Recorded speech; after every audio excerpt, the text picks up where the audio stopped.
Hey there. In this video, I'm going to help you know how to speak to your client's needs, which is key to your sales success. Because without sales, we don't have a business. Am I right? I would not be a successful coach if I didn't speak to my clients' needs, if I didn't ask my clients what they needed, how I might serve them, and then make a plan to deliver custom solutions just for them. Here are the key things that I recommend you do so you can be sure your clients know without a doubt you have the solution to their problem. You are their best choice so you can close that sale every single time. Number one, don't use a one-size-fits-all approach. Are there some basic things you're going to ask and review with each client? Sure, yeah, there will be. But I want you to keep in mind that each client is unique because every human being is unique. And if we go into the conversation with a script and we use the same wording with every client, they're going to feel that and it's going to feel flat, like a really flat conversation. It's going to feel like a transaction and not a connection. We have to make true connections in order to gain our clients' trust. Number two, be a good listener and demonstrate this by asking not only really good questions, but clarifying questions. You've heard me say this a lot.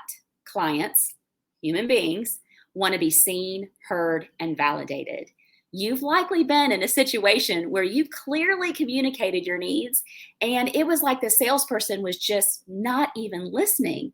And my guess is you walked away from that feeling flat and frustrated, right? I know I have. I want us to listen to not only the words that they say, but what they don't say. Really pay attention because body language, facial expressions, tone, inflection, all of that leaves clues to the needs that our clients have. Ask good questions so they will tell you what they need, and then ask clarifying questions or make a clarifying comment to demonstrate that you've heard them. You're following what they're saying. This is going to deepen that connection with them and that know, like, and trust factor that we talk about all the time. Number three, don't use industry jargon. Oh my gosh, have you ever had a conversation with someone in an industry that you're not familiar with and it literally sounds like they are speaking another language? When I was a mortgage loan officer, I had to be super careful not to use industry jargon when I was explaining the mortgage process to my clients. If I launched into how I was going to take their 1003 uniform residential loan application, put the information into my DU system to get a preliminary approval, pull a tri-bureau credit report, look at their DTI, have I lost you yet? Have your eyes glazed over? I mean, really, all my clients wanted to know was, could they buy their dream home and what was their monthly payment going to be? That was it. And if I launched into all of that, they would not understand anything I was saying. So if your industry has terms that only someone in your industry is going to understand, then avoid using those words and find a simpler way to explain things to your client. And I understand that you want to appear as the expert. I get that.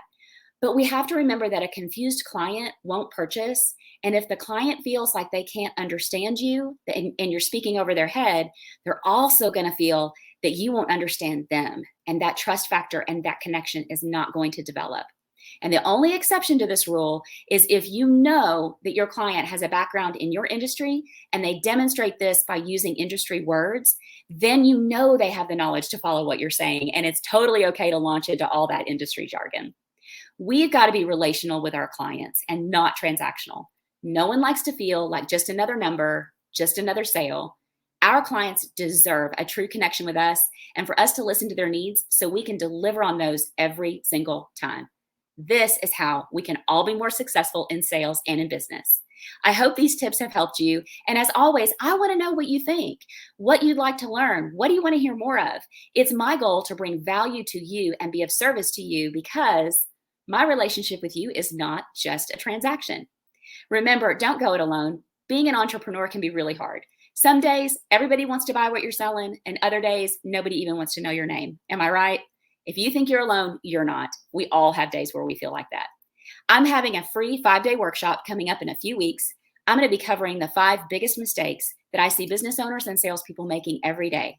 And they're not the mistakes that you're thinking of. Let's make sure you're avoiding these and that you stay on track to grow your income. Join me. Go to www.tracybeavers.com tracybeavers.com/workshop and sign up. And if you want more content just like this, check out my new blog. It's at tracybeavers.com/blog.